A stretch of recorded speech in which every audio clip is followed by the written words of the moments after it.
தமிழரின் பிம்பம் உங்கள் டிவி. வணக்கம் நேர்களே, மீண்டும் ஒரு சிறப்பு நேர்காணல் நிகழ்ச்சியாக உங்களை சந்திப்பதில் மகிழ்ச்சி அடைகின்றோம். நேர்களே, ஜூலை மாதம் 4ஆம் தேதியிலிருந்து 7ஆம் தேதி வரை டொரண்டோவில் வட அமெரிக்க தமிழ் சங்கங்களின் பேரவை ஃபெட்னா தமிழ் விழா 2013 நடைபெற இருக்கின்றது. அந்த நிகழ்வு தொடர்பான தகவல்களை நாங்கள் பயனுள்ளமாக தமிழ் படைப்பாளிகள் சங்கத்தினுடைய தலைவர் திரு நக்கீரன் தங்கவேலு மற்றும் கனடிய தமிழர் பேரவையின் தமிழ் ஊடக பேச்சாளர் திரு துஷ்யந்தன் துரைரட்னம் ஆகியோரை எங்களுடைய கலையத்தில் சந்திக்கின்றேன். வணக்கம் உங்களை வணக்கம். வணக்கம். துஷ்யந்தன், ஃபெட்னா தமிழ் விழா 2013 டொரண்டோவில் இதுதான் முதல் தடவையாக நடைபெற இருக்கின்றது. கடந்த 25 ஆண்டுகளாக அமெரிக்காவிலேயே இந்த தமிழ் விழா இடம்பெற்றிருக்கின்றது. அதுவும் வட அமெரிக்க தமிழ் சங்கங்களின் பேரவை, கனடா மற்றும் அமெரிக்கா இருக்கும் அமைப்புகளுடைய ஒரு பேரவை கூட்டமைப்பு. எவ்வாறு இது சாத்தியப்பட்டது டொரண்டோவுக்கு கொண்டு வருவதற்கு இந்த விழாவை? அதன் உங்களுடைய கேள்விக்கு பதிலளிப்பதற்கு முன்னர் ஃபெட்னா சம்பந்தமாக ஒரு சிறிய தகவலை தந்து கொண்டு, ஃபெட்னா அமைப்பானது வட அமெரிக்காவில் இருக்கக்கூடிய 40 தமிழ் சங்கங்களின் கூட்டமைப்பாக இயங்கி வருகின்றது. இந்த 40 தமிழ் சங்கங்களும் இணைந்து ஒவ்வொரு ஆண்டும் கடந்த 25 ஆண்டுகளாக தமிழை உயர்த்தும் முகமாக, தமிழை போற்றும் முகமாக, தமிழ் கலாச்சாரத்தை பேணும் முகமாக இந்த தமிழ் விழா நிகழ்வை தொடர்ந்து நடத்தி வருகின்றனர். இந்த நிகழ்வை நடத்தக்கூடிய நகரங்களில் இருக்கக்கூடிய தமிழ் சங்கங்கள் இந்த நிகழ்வை தங்கள் நகருக்கு எடுத்து செல்வதற்கான ஒரு வேண்டுகோளை தமிழ் சங்க பேரவையிடம் முன்வைப்பார்கள். இப்படி ஒரு வேண்டுகோளை கனடிய தமிழர் பேரவை, அது ஒரு உறுப்பு சங்கமாக இருந்து வருகின்றது கனடாவிலிருந்து, வட அமெரிக்க தமிழ் சங்க பேரவையிடம் கடந்த ஆண்டு முன்வைத்திருந்தது. அந்த விண்ணப்பம் ஏற்றுக்கொள்ளப்பட்டு டொரண்டோவிலே இந்த நிகழ்வு 26வது ஆண்டாக தமிழையும் தமிழர்களையும் கொண்டாடும் முகமாக, போற்றும் முகமாக, உயர்த்தும் முகமாக கனடா வருகின்றது. இந்த ஆண்டு ஜூலை மாதம் 4ஆம் தேதியிலிருந்து 7ஆம் தேதி வரை டொரண்டோவில் அமைந்துள்ள சொனி நடுவத்தில் இந்த நிகழ்வு நடைபெற இருக்கின்றது. திரு நக்கீரன் அவர்களே, நீங்கள் இந்த 25 ஆண்டுகளில் அன்னளவாக 20 ஆண்டுகள் இந்த தமிழ் விழாவில் நீங்கள் கலந்து கொண்டிருக்கின்றீர்கள். அதாவது ஃபெட்னா அமைப்பினுடைய ஆரம்பம் மற்றும் இந்த தமிழ் விழாவினுடைய ஆரம்பம் எவ்வாறு நடைபெறுகின்றது என்பது குறித்து கூற முடியுமா? துஷ்யந்தன் சொன்னது போல், இந்த ஃபெட்னான்னு சொல்கிற இந்த வட அமெரிக்க தமிழ் சங்கங்கள் ஒரு கூட்டமைப்பு. அந்தந்த மாநிலங்களில் தனித்தனிய சங்கங்கள் இருக்குது. நான் நினைக்கிறேன் 90 தொடக்கத்தில் இந்த ஃபெட்னா அமைப்பினுடைய தலைவர்கள் அவையெல்லாம் இங்கே வந்தார்கள்.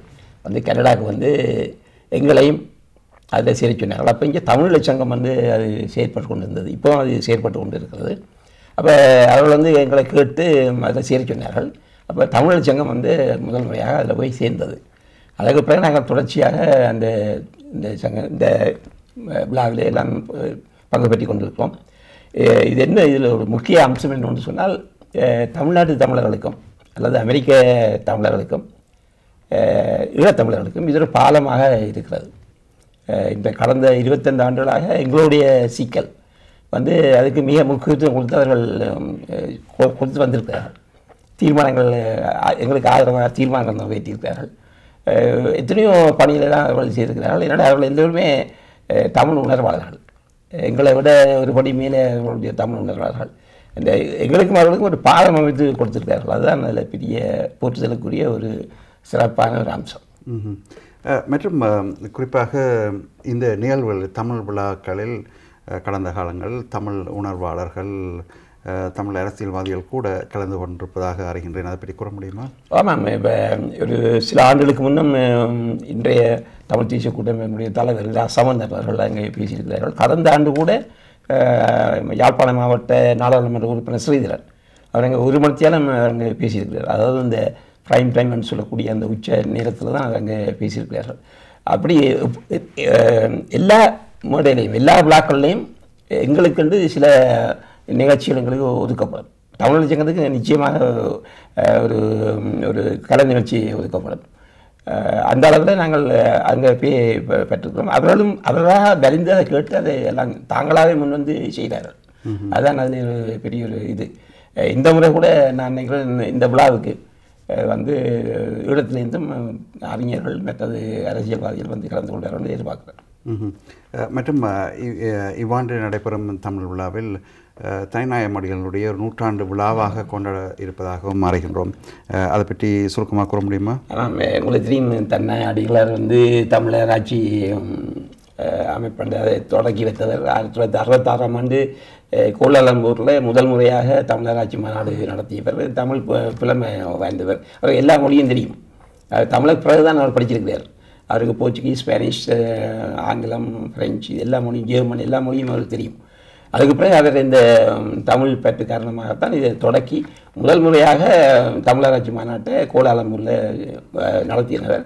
அதுக்கு பிறகு சென்னையில், தஞ்சாவூரில், மதுரையில், பரிசில், யாழ்ப்பாணத்தில் கூட 1974ஆம் ஆண்டு அந்த அந்த விழா மிகவும் புகழ்பெற்ற விழா அங்கே அவர் நடத்துனது. இதுக்கெல்லாம் காரணமாக இருந்தது, தொடக்கத்தில் காரணமாக இருந்தவர் தன்னாடிகளார். அவர் வந்து இங்கே மேற்கு நாடுகளில் வந்து அங்கே உள்ள நூலியங்களுக்கெல்லாம் போய் தமிழில் வெளிவந்த ஆவணங்கள், தமிழில் வெளிவந்த ஏடுகள், செய்தித்தாள்கள் எல்லாத்தையும் அவர் தூக்கி எடுத்து கண்டுபிடிச்சிருக்கார்.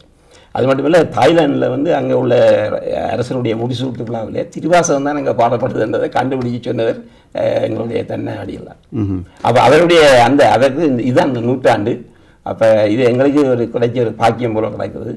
இந்த நூற்றாண்டு அது நாங்கள் டொரண்டோவில் வச்சு நாங்கள் அதை நினைவுபடுத்துறது மூலமாக இங்கே வந்திருக்கிறது.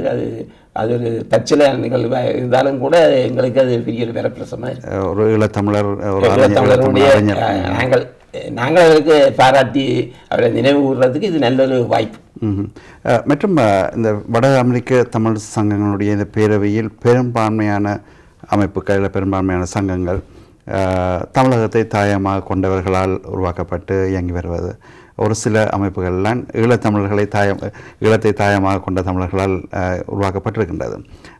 அந்த வகையில் பெரும்பான்மையாக தமிழகத்தை தாயமாக கொண்டவர்களால் கலந்து கொள்வார்களா அல்லது ஈழத்தமிழர்களும் கலந்து கொள்வார்களா? எவ்வாறு அந்த நிகழ்வுகள் தொடர்ந்து 3 நாட்கள் ஜூலை மாதம் முதல் கிழமைகள் ஒவ்வொரு ஆண்டும் நடைபெற்று வருகின்றது. பெரும்பாலும் தமிழகத்திலிருந்து வருகின்ற அறிஞர்கள் மற்றது அங்கே இருந்து வர கலைத்துறையை சேர்ந்தவர்கள் நாங்கள் அதில் பங்கு பெற்றார்கள். எங்களுக்கு வந்து 2ஆம் நாள் நிகழ்ச்சியில் அந்த மாத நிகழ்ச்சி எங்களுக்காக ஒதுக்கப்படும். மற்றபடி எல்லாம் தமிழகத்திலிருந்து வருபவர்கள் அதிகமாக இதன்பார்கள்.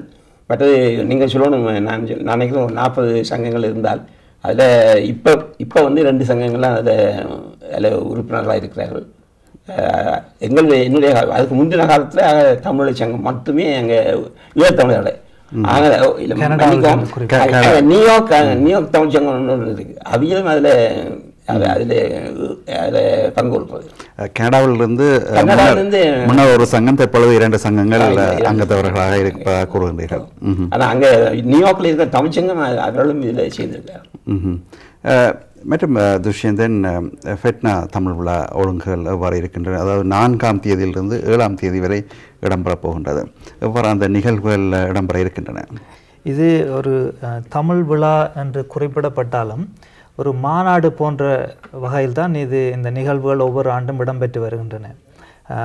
கலை, இலக்கியம், அதாவது முத்தமிழும் இணைந்த ஒரு நிகழ்வாகவும் தமிழை உயர்த்துகின்ற, போற்றுகின்ற, ஏற்றுகின்ற ஒரு நிகழ்வாகவும் தான் இது ஏற்பாடு செய்யப்பட்டிருக்கின்றது. கலை நிகழ்ச்சிகள் தவிர்த்து பொருளாதாரம், கல்வி, சுகாதாரம், விஞ்ஞானம், பண்பாடு போன்ற பல நிகழ்வுகள் இந்த நிகழ்ச்சியோடு இணைக்கப்பட்டு சொனி நடுவத்திலே முக்கிய நிகழ்வுகள் நடந்து கொண்டிருக்கின்ற நேரத்திலேயே வேறு விடயங்களில் ஆர்வமுள்ளவர்கள் பங்கு பெற்று கொள்ளக்கூடியதாக இந்த சிறு நிகழ்வுகள் சோனி நடுவத்தை சுற்றியுள்ள சில இடங்களில் ஏற்பாடு செய்யப்பட்டிருக்கின்றன. இந்த நிகழ்வுகளில் 90% பங்காளர்கள், அதாவது கலைஞர்களும் சரி, இந்த நிகழ்வுகளை தொகுத்து வழங்குபவர்கள், தயாரிப்பாளர்களும் சரி, கனடிய தமிழர்களாகத்தான் இருக்க போகின்றார்கள். கனடிய தமிழர் பேரவை இந்த நிகழ்வை கனடாவுக்கு கொண்டு வருவதற்கு எடுத்த முயற்சிக்கு முக்கிய காரணமே இதுதான்.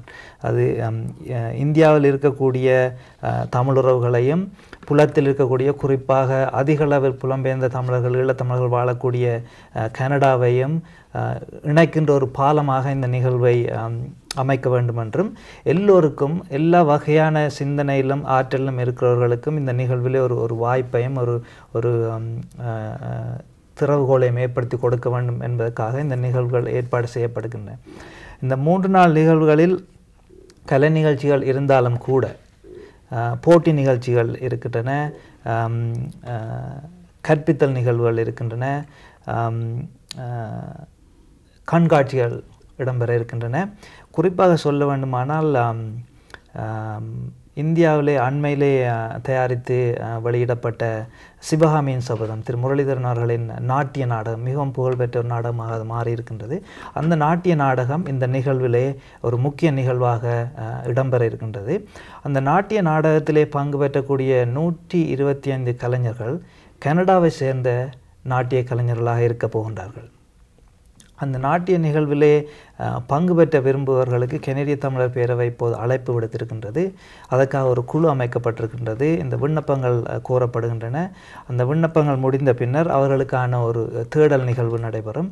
அதில் அவர்கள் தகுதி பெற்றார்களானால் இந்த நாடகத்திலே அவர்களும் பங்காளராகி பங்கு பெற்றக்கூடிய ஒரு வாய்ப்பு கூட இருக்கின்றது.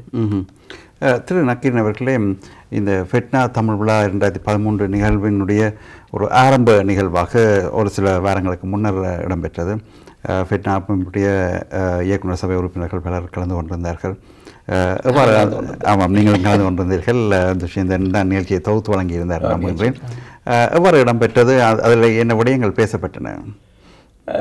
அதில் இந்த ஒரு முக்கிய அறிவித்தல் தான் அதை செய்தார்கள். அங்கே அமெரிக்காவிலிருந்து வந்து நான் நினைக்கிறேன் துணை தலைவர் அவர் வந்திருந்தார். மற்றது நாஞ்சில் பீட்டர்னு சொல்லுவாங்க, அவர் மீது ஒரு குழு தலைவர் அவர் வந்திருக்கார்கள். மற்றது புஷ்பராணி வில்லியம்சன், இந்த 3 பேரும் வந்து அவர் தங்களுடைய நோக்கத்தை அதில் சொன்னார்கள். இப்படித்தான் அந்த விழாவெல்லாம் நடக்க போகுதுன்னெல்லாம் சொன்னார்கள். ஏராளமான பேர் வந்து கலந்து கொண்டார்கள். ஊடக கேள்விகளுக்கெல்லாம் அவர்களால் மறுமொழி சொல்லக்கூடியதாக இருந்தது. பார்வையாளர்கள் இருந்து கூட அவர்கள் கேள்வி கேட்டு அதுக்கெல்லாம் அவர்கள் உடையிருத்தார்கள். இது இந்த முறை இங்கே நடைபெறுவடியால் இவ்வளவு அமெரிக்காவில் நடக்கட்டும், இங்கே நடைபெறுவடியால் ஈழத்தமிழருடைய பங்கு கூட இருக்க போகுது. அதாவது ஈழ மண் வாசனையும் அதில் துலங்கும்னு நான் நினைக்கிறேன். எடுத்துக்காட்டாக இப்போ மட்டக்களப்பு தென்மோடி அல்லது வடமோடி நாடகம் அதை கூட இங்கே நாங்கள் அரங்கேற்றதுக்கு ஒழுங்கு செய்வார்கள் நான் எதிர்பார்க்கிறேன். நடைபெற்று வருகிறது. அதனுடைய எங்களுக்கு இது ஒரு பெரிய ஒரு வாய்ப்பு. இருந்து வார எங்களோட உறவுகளை அவர்களை வரவேற்று அவர்களை உபசரித்து அவர்களை விருந்தோம்பல் செய்கிறார். அந்த ஒரு வாய்ப்பும் அவர்களோடு நாங்கள் கலந்து உறவாடுற இன்னும் மேலும் ஒரு வாய்ப்பு இருக்குது. இன்னும் வந்து சொல்ல வேணும், அது மனப்பந்தல்னு சொல்லி ஒரு நிகழ்ச்சி இருக்கிறது. அதாவது வந்து பெற்றார்களையும் பெண்ணுடைய பெற்றார்களையும் ஆணுடைய பெற்றார்களையும் இணைத்து வைக்கிற ஒரு நிகழ்ச்சி அங்கே நடைபெறும். அது மிகவும் நல்லது. அது அங்கே மிக வெற்றிகரமாக அங்கே அமெரிக்காவில் செய்கிறார்கள். அப்போ தான் நாங்கள் ஒரு வாய்ப்பு வருகிறதுனா அப்போ அந்த ஒரு நிகழ்ச்சியும் இங்கே இடம்பெறும் கட்டாயம். மற்றும் நீங்கள் கூறியது போல் தாயத்திலிருந்து ஈழத்திலிருந்தும் கலைஞர்கள் வருகின்றார்கள், தமிழகத்திலிருந்தும் கலைஞர்கள் வருகின்றார்கள். ஆகவே நீங்கள் கூறியது போல் தமிழகத்துக்கும் ஈழத்தமிழர்களுக்கும் இடையில் ஒரு உறவை வளர்த்துக் கொள்வதற்கு இந்த நிகழ்வு ஒரு வளர்ச்சி சேர்க்குமென்னு நம்புகிறேன், இல்லையா? அதாவது தமிழ் மொழி, தமிழ் கலை, தமிழ் பண்பாடு இதில் நாங்கள் வந்து தாய் தமிழகத்துக்கு எந்த பெற்றம் குறைந்த மொழி இல்லைன்றதை நாங்கள் எண்பித்து காட்டுறதுக்கு இது நல்ல ஒரு வாய்ப்பு. மற்றும் இந்த நிகழ்வுக்கு நிச்சயமாக வணிகர்களுடைய உதவி தேவை. பெரும் பொருட்செலவில் தான் இந்த நிகழ்வுகள் நடைபெற்று வருகின்றன கடந்த காலங்கள் கூட. எவ்வாறு அவற்றை நீங்கள் நிவர்த்தி செய்கின்றீர்கள்? எவ்வாறு மக்களுடைய ஆதரவு எவ்வாறு இருக்கின்றது? இந்த நிகழ்வு நம்ம குறிப்பிட்ட கனடிய தமிழர் பேரவையால் இங்கு நடத்தப்படுகின்றது. ஃபெட்னாவினுடைய நிகழ்வாக இருந்தாலும் நாங்கள் ஒரு ஹோஸ்ட், அதாவது அந்த நிகழ்வை இங்கே வரவேற்று நடத்துகின்ற ஒரு அமைப்பாக கனடிய தமிழர் இருந்து வருகின்றது. இந்த நிகழ்வுக்கு புலம்பெயர் தமிழர்கள், கனடாவாழ் தமிழர்கள் பல வகைகளிலே ஆதரவாகவும் உதவியாகவும் பங்காளர்களாகவும் இருக்கலாம். குறிப்பாக கூற வேண்டுமானால் அவர்கள் புரவலர்களாக, அதாவது ஸ்பான்சர்ஸ், இந்த நிகழ்விலே தங்களுடைய வர்த்தகத்தையோ தங்களுடைய சேவைகளையோ விளம்பரம் செய்யக்கூடிய ஒரு வாய்ப்பு அவர்களுக்கு இருக்கின்றது. அதன் மூலமாக நிதியுதவி இந்த நிகழ்வுக்கு போய் சேர இருக்கின்றது. அப்படி புரவலர் ஆக விரும்புகிறவர்கள் கனடிய தமிழர் பேரவையை தொடர்பு கொள்ளலாம். இரண்டாவதாக, இந்த நிகழ்ச்சிகளிலும் நிகழ்வுகளிலும் பங்காளராக உதாரணத்துக்கு நான் குறிப்பிட்ட நாட்டிய நாடகத்திலே நாட்டிய தாரைகளாக, நாட்டியம் செய்பவர்களாக, மற்ற நிகழ்வுகளிலே பங்காளர்களாக கனடிய தமிழர்கள் இருக்க போகின்றார்கள். அதற்கான விண்ணப்பங்களும் கோரப்பட்டிருக்கின்றன. அதற்கும் கூட கனடிய தமிழர் பேரவை அவர்கள் தொடர்பு கொள்ளலாம். அடுத்ததாக இந்த நிகழ்விலே நேரடியாக பங்கு பெற்றுகின்றவர்கள், அதாவது பார்வையாளர்கள், கிட்டத்தட்ட 3500 பார்வையாளரை கொண்டதாக இந்த நிகழ்வு அமைய இருக்கின்றது. மற்ற நிகழ்வுகள் போல் அல்லாது நடக்க இருக்கின்ற இந்த 3 நாள் நிகழ்வுகளுக்கும் ஒரே அனுமதி சீட்டு, 70 கனேடிய வள்ளிகள் அந்த அனுமதி சீட்டுக்கு. அதை வாங்கிய ஒருவர் 3 நாளிலும் நடைபெறக்கூடிய முக்கிய நிகழ்வுகளிலும் பக்க நிகழ்வுகளிலும் பங்கு பெற்றக்கூடியதாக ஒரு அனுமதி சீட்டு அவருக்கு வழங்கப்படும். அவர் எந்த நாளுக்கு போக விருப்பமோ, அவர் எந்த துறை சார்ந்த நிகழ்வுக்கு அவர் போக விரும்புகிறாரோ அதை அவர் தன்னிச்சையாக தெரிவு செய்து கொள்ளலாம். அந்த $70 இப்பொழுது 10 விழுக்காடு கழிவிலே விற்பனைக்கு வந்திருக்கின்றன. அந்த சீட்டுக்களை அவர்கள் தனிப்பட்ட முறையில் வாங்க வேண்டும் என்ற அவசியம் இல்லை. ஃபெட்னாக்கு ஒரு இணையதளம் இருக்கின்றது, www.fetna2013.com, fetna2013.com என்ற இணையதளத்துக்கு போனார்களானால் அவர்கள் இணையதளத்திலேயே அந்த பதிவுகளை மேற்கொள்ள முடியும். அந்த பதிவுகளை அவர்கள் மேற்கொள்ளும் போது அந்த 70 வெள்ளி அனுமதி அவர்களுக்கு நான் குறிப்பிட்டது போல் 3 நாள் நிகழ்வுகளையும் உள்ளடக்கியதாக இருக்கும். அது மட்டுமல்லாது இந்த பெட்னாக்கு ஒரு மரபு இருக்கின்றது. நிதியுதவி அதிகமாக வழங்க விரும்புகின்ற தனிப்பட்ட மனிதர்கள் எவ்வாறு உதவலாம். அவர்கள் 3 வகையான தனிப்பட்ட உதவிகளை ஏற்படுத்தி வைத்திருக்கிறார்கள். ஒன்று வள்ளல், அடுத்தது கொடை வள்ளல், பெருங்கொடை வள்ளல். நான் நினைக்கிறேன் ஈழத்தமிழர்கள் 3வது வகுப்பை சேர்ந்தவர்கள் பெருங்கொடை வள்ளல்கள். பெருங்கொடை வள்ளலாக வர விரும்புகிற ஒருவர் 1500 வெள்ளியை செலுத்தி பெருங்கொடை வள்ளலாக மாறுவார். அது பற்றிய பல விவரங்கள் இருக்கின்றன. இங்கு நேரம் போதாமையால் நான் குறிப்பிட விரும்பவில்லை. இணையதளத்துக்கு செல்லும் போது அந்த பெருங்கொடை வள்ளல் உதாரணத்துக்கு எடுத்தோம்னு சொன்னால் அது ஒரு 4 பேருக்கான அனுமதி மற்றும் தங்குமிடம் போன்ற நிறைய வசதிகளை உள்ளடக்கிய ஒரு பேக்கேஜ் என்ற ஆங்கிலத்தில் சொல்லுவார்கள், அமைய இருக்கின்றது. கொடை வள்ளல் 1000 வெள்ளி கனேடிய வள்ளிகள், வள்ளல் என்பவர் 500 கனேடிய வள்ளிகள் செலுத்தி அந்த அனுமதியை பெற்றுக்கொள்ளக்கூடியதாக இருக்கும். மேலதிக விவரங்களுக்கு நான் முன்னர் குறிப்பிட்டேன் fetna2013.com. அது மட்டுமில்லாமல் நேரடியாக கனேடிய தமிழர் பேரவை 416-2400-0078. நிறைவாக திரு நக்கினி அவர்களே, வேறு என்ன விடயங்களை எமது நேர்களுடன் பயந்துள்ள இந்த மாநாடுக்கு நடக்கிறது எங்களுக்கு மற்ற மகிழ்ச்சியாக இருக்கிறது. இந்த வாய்ப்பை இங்கே கனடா வாழ் தமிழ் மக்கள் நன்கு பயன்படுத்திக் கொள்ள வேண்டும். ஏனென்றால் இங்கேருந்து நாங்கள் அமெரிக்காவில் நடக்கிற விழாக்களுக்கு போகிறது அவ்வளவு இலேசான காரியம் இல்லை. இப்போ ஃப்ளோரிடாவில் நடந்தால் இங்கேருந்து ஒரு நாள் பயணம் அங்கே போகிறதுக்கு, இது இங்கே எங்களுடைய காலடியில் எங்களை கண்முன்னாலே இங்கே நடக்கிறது. அதனுடைய இதுக்கு மக்கள் பெரு ஆதரவு தரணும். நண்பர் துஷ்யன் சொன்னது போல் வள்ளல், பெருவள்ளல் அப்படியானவர்கள் பார்த்து பெறாமல் இதுக்கு அந்த நிதியை உதவி கொடுக்கணும். ஏனென்றால் இதை நடத்தி முடிக்கிறதுக்கு ஏராளமான நிதி தேவைப்படுகிறது. அங்கேருந்து தமிழ்நாட்டிலிருந்து வர அறிஞர்கள், தமிழ் அறிஞர்கள் மற்றும் கலைத்துறை சேர்ந்தவர்கள், இவர்களெல்லாம் அவர்களுக்கெல்லாம் நீங்கள் கூட்டிக் கொண்டு நிறைய செலவு இருக்கிறது. அதனுடைய நாங்கள் அந்த 3500 இருக்கைகள் இருக்குது சோனி அந்த அரங்கில்.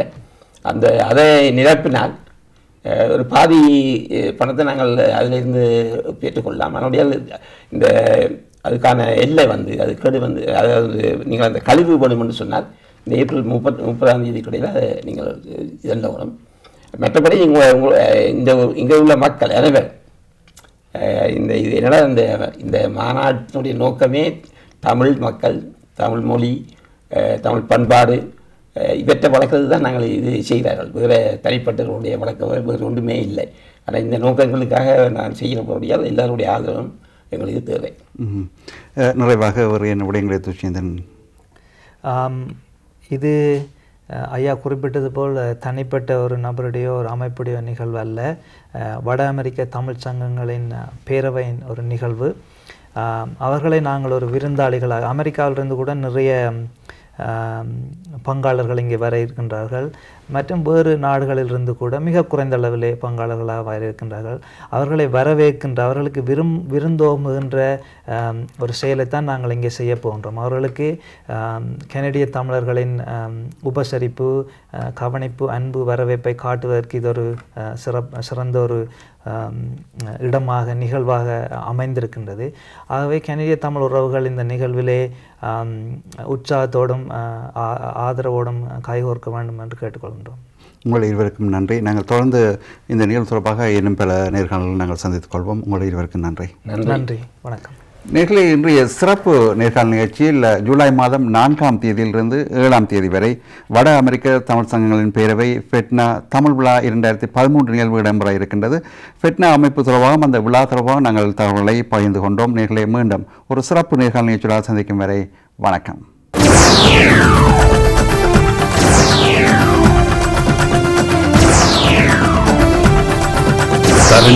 தமிழரின் பிம்பம் உங்கள் டிவி.